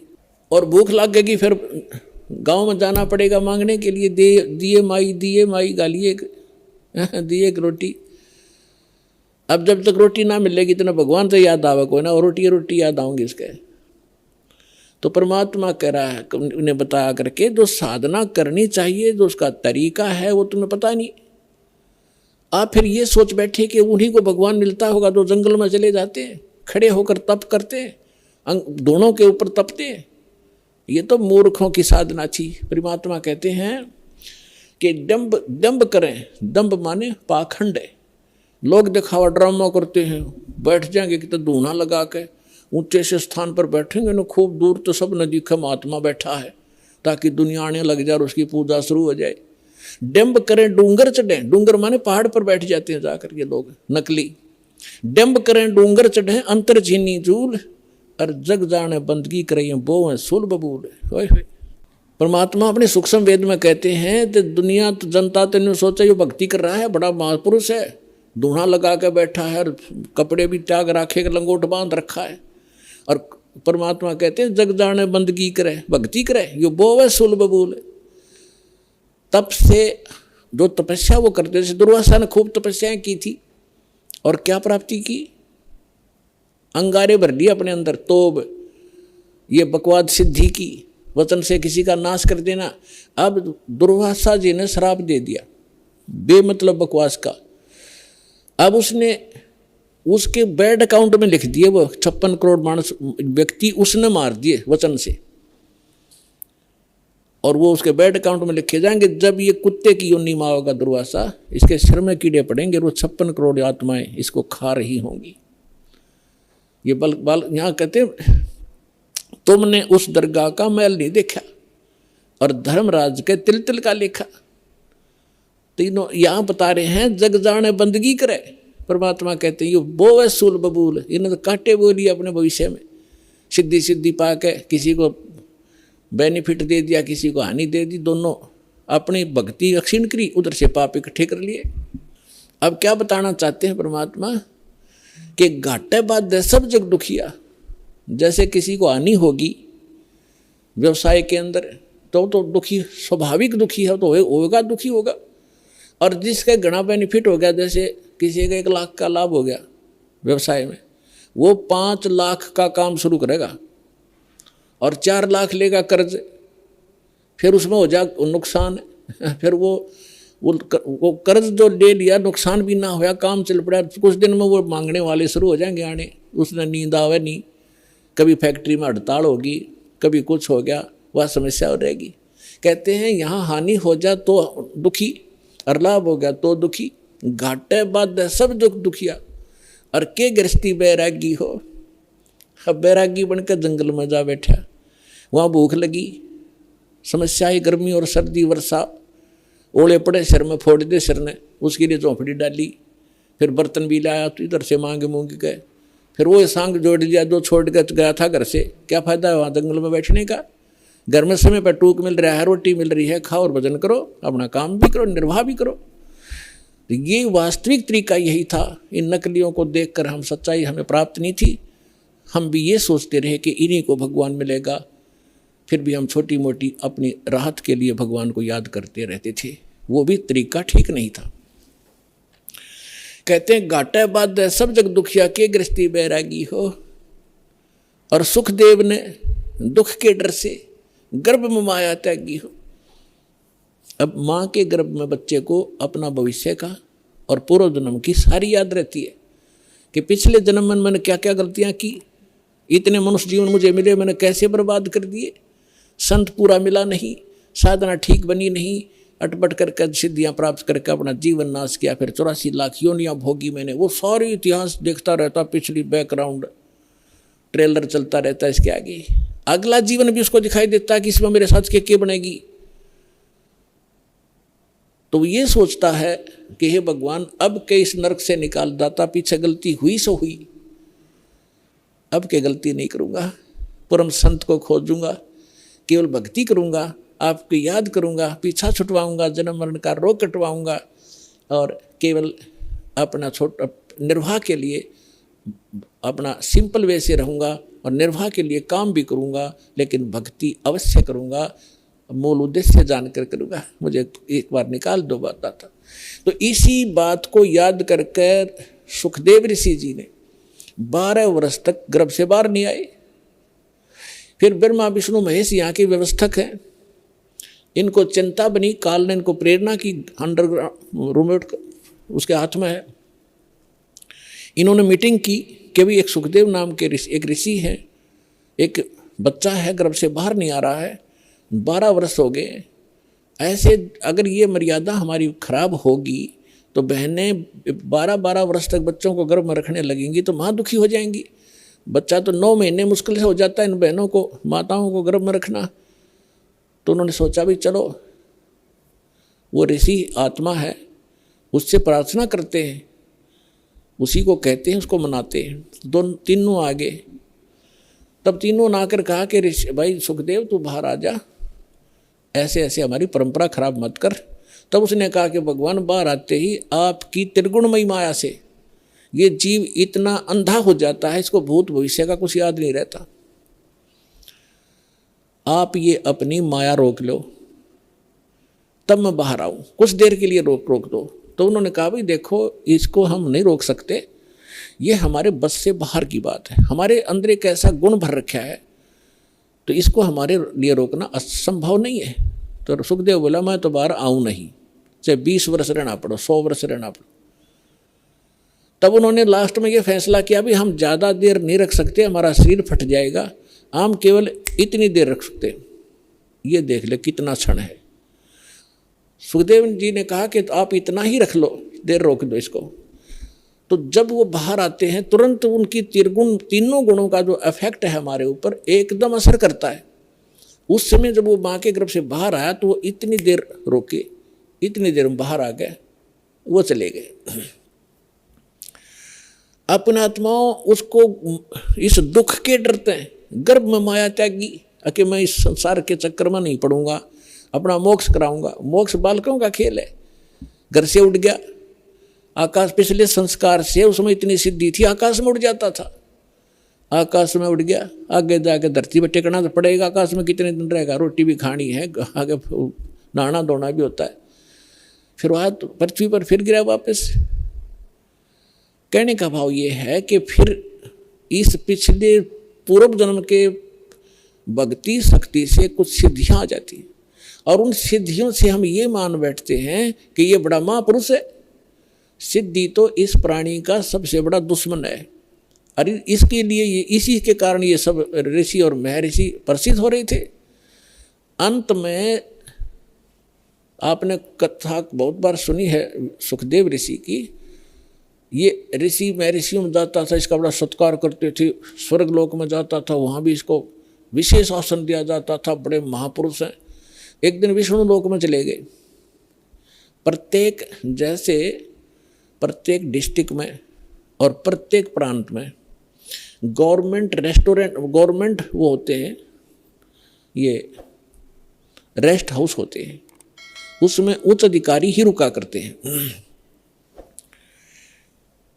तो ये सुखदेव प्रत्येक भगवानों की इन लोकों में, शिवलोक में, विष्णु लोक में, ब्रह्मा जी के लोक में, इंद्र के लोक में, इनके अपने अपने अलग से रेस्टोरेंट हैं जिसमें अधिकारी गण यानी देव लोग ही जाकर रुकते। तो ये पहुंच गया वहां पर सुखदेव ऋषि विष्णु जी के लोक में। उस रेस्ट हाउस में जाने लगा, सामने खड़ा था गेट कीपर, उसने रोक दिया, ऋषि जी रुको। कहाँ जी बोलो, आपका अपॉइंटमेंट लेटर दिखाओ, आप कौन हो, किस रैंक के हो। क्या मतलब कि आपका गुरु कौन है? कि मेरा कोई गुरु नहीं, मुझे गुरु की क्या आवश्यकता है, तो मेरे पास इतनी पावर है, ऐसी शक्ति है। बोला जी ऐसे नहीं, इस रेस्ट हाउस में वही आ सकता है जिसके पास ये, जिसका अपॉइंटमेंट हो रहा हो। और कहने का भाव ये है कि जो कोई अधिकारी हो, गुरु जिसने धारण कर रखा हो, और गुरु भी मान्यता प्राप्त हो, नकली गुरुओं से भी अलाउड नहीं आना, नकली गुरुओं के भक्ति करके गुरुओं से। तो ऋषि उस सुखदेव ने काफ़ी उनके साथ जख मारा, लेकिन उन्होंने फाइनल कर दिया कि नहीं, विष्णु जी का आदेश है। तब ऋषि ने सोचा था, सुखदेव ऋषि ने, कि विष्णु जी बड़े खुश होंगे मेरे तय, मैं ऐसी भक्ति की हुई है और वो भगत बत्सल है। तो सुखदेव ऋषि ने कहा कि विष्णु जी से बात कराओ मेरी, तुम मुझे क्यों नहीं जाने दे रहे हो। तो वो पहरेदार गए विष्णु जी के पास, बाकी वहीं खड़ा रहा एक दो, कि भगवान ऐसे एक ऋषि आए हैं, सुखदेव नाम बता रहा है, और वो जिद कर रहा है इस स्वर्ग के अंदर रेस्टोरेंट में जाने का, रेस्ट हाउस के अंदर जाने की। तो विष्णु जी ने पूछा, फिर आपने मना क्यों किया? कि उन्होंने बताया कि उनका गुरु नहीं है, कोई निगुरे हैं, वो अधिकारी नहीं है, और आपका आदेश है कि जो निगुरा व्यक्ति हो, जिसका गुरु नहीं हो, इसमें अलाउड नहीं है। आदेश दो भगवान, क्या आदेश है आपका? कि बिल्कुल ठीक है, नहीं जाना चाहिए। अब वो जिद कर रहा कि मैं भगवान से बात करके ही वापस जाऊंगा, नहीं तो यही बैठूंगा। तो भगवान विष्णु ने आए बाहर। अब ऋषि जी ने सोचा तो यूं था कि विष्णु जी बड़ी शाबाशी देंगे मेरे को, और ये सोच रहा था कि पहरेदार गेट कीपर ये मुझे जानबूझ कर हरास कर रहे हैं, विष्णु जी तो आते मुझे सीने से लगाएंगे, भगत वत्सल भगवान हैं, सतो गुणी हैं। जब भगवान विष्णु ने आकर पूछा कि ऋषि जी क्या वाद विवाद है तुम्हारा, यहाँ कैसे आए आप, तो आधा फ्यूज तब वहीं हो गया भगवान के चेहरे को देखकर कि आज ठीक ढंग से बोल नहीं रहे। तब ऋषि ने कहा कि सुखदेव ने जी, मैं ऐसे ऐसे, सुखदेव नाम है मेरा, और मैं रेस्ट हाउस में, इस रेस्टोरेंट में जाना चाहूँ था स्वर्ग में, इन्होंने मना कर दिया जाना, इन्होंने मुझे रोक दिया। तो भगवान विष्णु ने उन्हीं के सामने पूछा पहरेदारों से, भाई क्यों रोक दिया आपने ऋषि जी को? पहरेदारों ने बताया कि आपका आदेश है, जिनका गुरु नहीं है, मान्यता प्राप्त गुरु, वो इस आपके रेस्टोरेंट यानी इस आपके स्वर्ग में अलाउड नहीं है। तब विष्णु जी ने पूछा, क्यों ऋषि जी, आपका कोई गुरु नहीं? अगर नहीं जी। सुखदेव बोले, नहीं मेरा कोई गुरु नहीं, कि जाइए आप यहाँ से और गुरु बना कर आइए यहाँ पर। अपने आत्माओं देखो, सूक्ष्म वेद से ज्ञान से आपको पता चलेगा, सूक्ष्म वेद से, ये तत्व ज्ञान से। अब देखो, अभी तक हम क्या देखा करते, दास ने खूब देखा, जिन्होंने लाल कपड़े पहन लिए और कोई गुरु पद प्राप्त कर लिया, घर त्याग दिया, सन्यास हो गए, ब्रह्मचारी हो गए, तो वो ये सोचा करते गृहस्थी तो एक नेग्लेक्टेड आदमी है। उनको ये जैसे पहले शूद्रों को सोचा करते थे, इनकी ऐसी दृष्टि थी इन ऋषियों की कि गृहस्थी तो एक वैसे रिजेक्टेड आदमी होता है, आदरणीय नहीं होता। अब सुखदेव ऋषि ने कहा कि जी मैं किसको गुरु बनाऊं, मेरे योग्य गुरु पृथ्वी पर नहीं है। तो भगवान ने कहा कि ऋषि जी ये भी तेरा वहम है, तेरा अहंकार बोल रहा है, और जाइए राजा जनक से को गुरु बनाइए। राजा जनक को गुरु बनाना जो सीता जी के पिताजी कहलाए थे राजा जनक। अब राजा जनक के काफ़ी रानियां थी, गृहस्थी थे और भगत भी थे। अब सुखदेव ऋषि इतना अहंकारी कि गृहस्थी लोग, राजा लोग तो मेरे चरण छूते हैं और मैं गृहस्थी को जाकर के, राजा को जाकर के नमस्कार करूं, क्योंकि गुरु बनाना है तो प्रणाम भी करना है, दंडवत भी करनी है, मत्था भी रगड़ना है। अहंकार खड़ा हो गया, वहां से तो आ गया, लेकिन वो दूसरे स्वर्ग में, कोमन स्वर्ग है इंद्र का लोक, उसमें ये चला जाता था। जब उसमें दोबारा गया उस दिन उसका चेहरा उतरा हुआ था। अन्य जो देव वहां बैठे थे वो कहने लगे, ऋषि जी आज क्या बात है, मायूस बहुत हो तुम। तब ऋषि ने कहा कि ऐसे ऐसे मैं विष्णु जी के लोक में गया था, भगवान ने मुझे स्वर्ग में प्रवेश करने से मना कर दिया। तो जितने भी वहाँ बुद्धिमान भगत संत महात्मा बैठे थे, ऋषि और देव, वो कहने लगे ये बात बची नहीं, सुखदेव आपकी बात हमारे गले नहीं उतर रही कि भगवान विष्णु और आपको ऐसे अनादर किया आपका, नहीं कोई बात बता, गलती क्या है। तब उसने बताया कि भगवान ने कहा कि तू गुरु नहीं बना रखा, इसलिए आप यहाँ रहने के अधिकारी नहीं हो। तब उन महापुरुषों ने जो वहाँ बैठे थे बुद्धिमान, उन्होंने कहा कि सुखदेव आपका कोई गुरु नहीं है? कि नहीं मेरा कोई गुरु नहीं है, धिक्कार है तेरे जन्म को। सभी ने एक स्वर में बोला जो बुद्धिमान होते, क्या करेगा तू इस मिट्टी का, ये बैटरी चार्ज है तेरी, कुछ दिनों में खत्म हो जाएंगी ये सब सिद्धियाँ, और कीड़े मकोड़े की पशुओं की योनि में जाएगा, गधा बनेगा, गुरु धारण करना पड़ेगा। और फिर दूसरा भगवान ने कह दिया, फिर अग्रम अग्रम कैसी भले आदमी, जब भगवान विष्णु ने कह दिया उसको, तो उसी को तुम भगवान मानते हो, तो उसी ने कह दिया गुरु बना, और फिर भी तेरे अंदर ये अग्रम अग्र है, तो काहे का तो ऋषि है। तब वहाँ क्या कहता है वो, भाई राजा जनक गृहस्थी भाई, कैसे शीस निभाऊं जाई। सुखदेव बोले ज्ञान विवेका, हम स्त्री का मुख नहीं देखा। देख कहाँ अड़गी काल की आंट, अड़ंगा कहाँ डालिया उसने, कि राजा जनक गृहस्थी भाई और कैसे शीस निभाऊं जाई।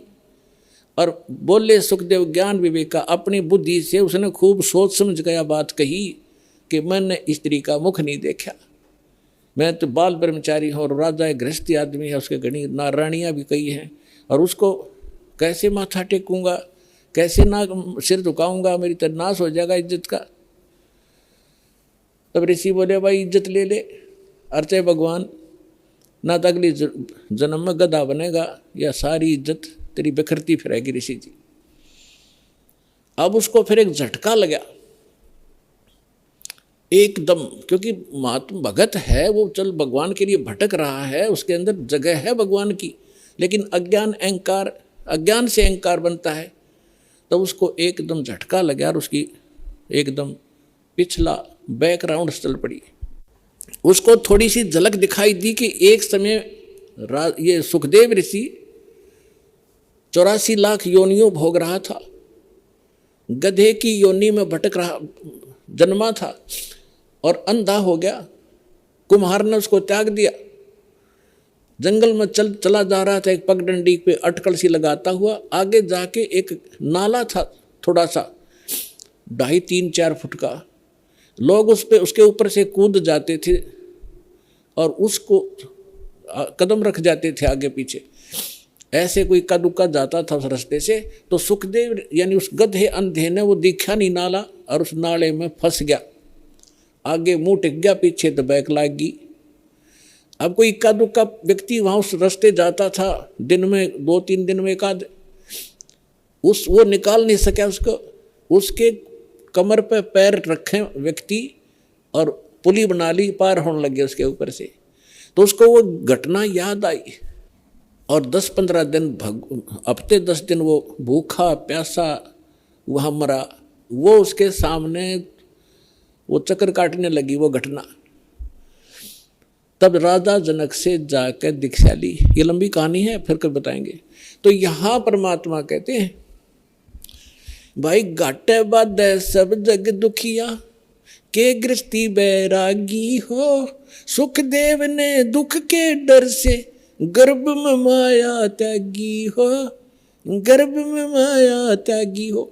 अब यहाँ तो ये बताना चाहा है कि तुम तो इस छोटे मोटे सुख को ही मान रहे हो, और उस महापुरुष ने तो गर्भ में पता लग गया था भयंकर दुख होगा मेरे ऊपर, और उसने गर्भ भी त्याग दिया, परमात्मा के लिए भटक भी रहा था, फिर वो अहंकार हो गया उसके अंदर और कुछ नहीं बनना था। जो भी थोड़ा बहुत उसको प्राप्त होना था, राजा जनक से उपदेश लेकर विष्णु तक की भक्ति की उसने। अब क्या बताते हैं परमात्मा कि इन साधनाओं से और इनके ज्ञान से आपको पता भी लग गया, तो समाधान कंप्लीट ना होने से फिर दुख ज्यों का त्यों। और जो हम साधना बताने जा रहे हैं, इसके करने से ये रोग कटेगा, सदा के लिए सुख होगा। सुखदेव ने 84 भुगती बना पजावे खरवो, तेरी क्या बुनियाद पुरानी तू पेंडा पंथ पकड़वो। क्या बताना चाहते भगवान कि सुखदेव ऋषि ने 84 भुगती, 83 लाख योनियों में कष्ट उठाए ऐसे महापुरुष ने, और बिना पुजावे खरवो, खर माने गधा, पुजाओ माने कुम्हार के उस सिस्टम पर, और तेरी क्या बुनियाद पुरानी तू पेंडा पंथ पकड़वो, कि अब तेरा क्या औकात है। जब से ऋषियों की विरनमट्टी हुई साधना के करने से, अब हम जो पेंडा मार्ग पंथ, जो वे ऑफ वर्शिप, पूजा का मार्ग तुझे बता रहे, इसको ग्रहण करो,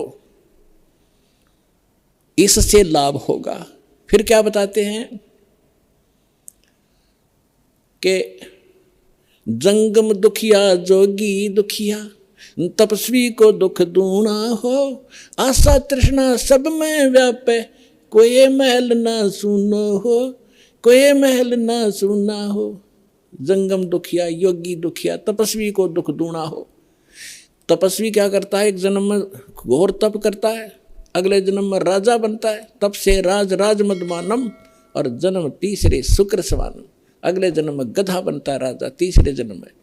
एक पहले जन्म में तप किया, शरीर खूब दुखी किया, अगले जन्म में राजा बन गया, राजा महादुखी होता है, सपने में सुख नहीं होता यहाँ के राजा को। अब आपको बता ही दिया। कहते तपस्वी को दुख दूना हो, पहले तपस्या करने में दुख, और फिर राज करे, सपने में भी नींद नहीं आती, रात को भी नींद नहीं आती, गुटी ला के पड़े रात में राजा, ये छोटे मोटे सुख। अगले दिन में गधे की योनि में जाएगा तीसरे, तप से राज राज मदमानम, और जन्म तीसरे शुक्र सवानम, कुत्ता और गधा बनता है।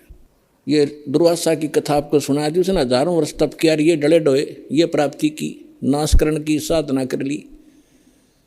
इसी प्रकार फिर बताते हैं कि साच कहूँ तो जग नहीं माने, पर झूठ कही ना जाई हो, ये ब्रह्मा विष्णु शिव जी दुखिया, जिन ये राह चलाई हो, जिसने यहाँ इस जन्म पालन और मृत्यु का जो ये मार्ग चला रखा है, ये तीनों दुखिया। फिर क्या बताते हैं कि भूपति दुखिया, यानी पूरी पृथ्वी का शासक भी दुखिया, सुरपति दुखिया, भूपति दुखिया। सुरपति इंद्र वो महादुखी, और रंक दुखी बपरीती हो, गरीब आदमी तो वैसे स्वाभाविक दुखी, रंक दुखी बपरीती हो। ये तो या तो रीत है कि गरीब वही दुखी रहे, सारी आपदाएं गरीब आया करती हैं। जो सत भक्ति नहीं करता, जो सत भक्ति नहीं करता गरीब, और जब भक्ति सही मिल जाती है, कबीर साहब कहते हैं, कहें कबीर और सब दुखिया, एक संत सुखी मन जीती हो, संत सुखी मन जीती हो। संत हो, परम भक्त हो, परम संत से दीक्षा लेकर के, और फिर जैसे संत बताते हैं, जो परम संत होगा, सतगुरु मिले तो इच्छा मेटे, पद मिल पदे समाना, चल हंसा उस लोक पठाऊं, जो आदि अमर अस्थाना। अब क्या बताते हैं कि सतगुरु मिलेंगे तो यहाँ की इच्छाएं समाप्त करवाओगे सबसे पहले, कि किसके लिए तू सारा जीवन नष्ट कर रहा है, इन कोठी और बंगलों के लिए। 1 मिनट में मृत्यु हो जाती है, जोड़ा जाड़ा सारा छोड़कर गधा बनकर घूम रहा होता है। तो कहते हैं जब संत वो भक्त सुखी होगा, जो इस तत्व ज्ञान के आधार से अपना जीवन सफर तय करेगा और कोई इस पृथ्वी पर सुखी नहीं हो सकता। समर्थ का शरणा गहोर गहोरी हो और कदे न हो ए काज राम रंग होरी हो। समर्थ की शरण में आओ, यहाँ के अंगार भी बुझा देगा आपके लिए, आपके जीवन में कांटे भरे उनको साफ कर देगा और आपको यहाँ भी सुख देंगे, सतलोक में ले जाएंगे, आपका पूर्ण मोक्ष कराएंगे। पुणात्माओं, आप इतनी दूर से आते हो और किस लिए?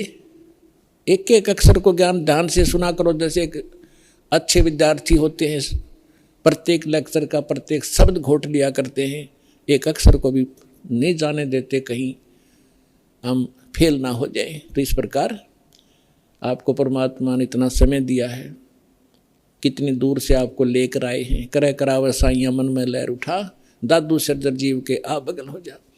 भगवान ही आपको लाता है, आपको प्रेरणा करता है, आपके 100 कामों को सेट कराता है, तब आपको यहाँ ला। पता नहीं काल आन नहीं दे आपको, ना जाने कहाँ धक्के खुआवा सारा दिन और मृत्यु को प्राप्त हो जाए उसे डले ढो ढो के। ये मालिक की मेर आपके ऊपर, आपको परमात्मा यहाँ लाते हैं, अपनी अमर कथा सुनने का थोड़ा सा समय निकलवाते हैं। इसको ध्यान से सुना करो।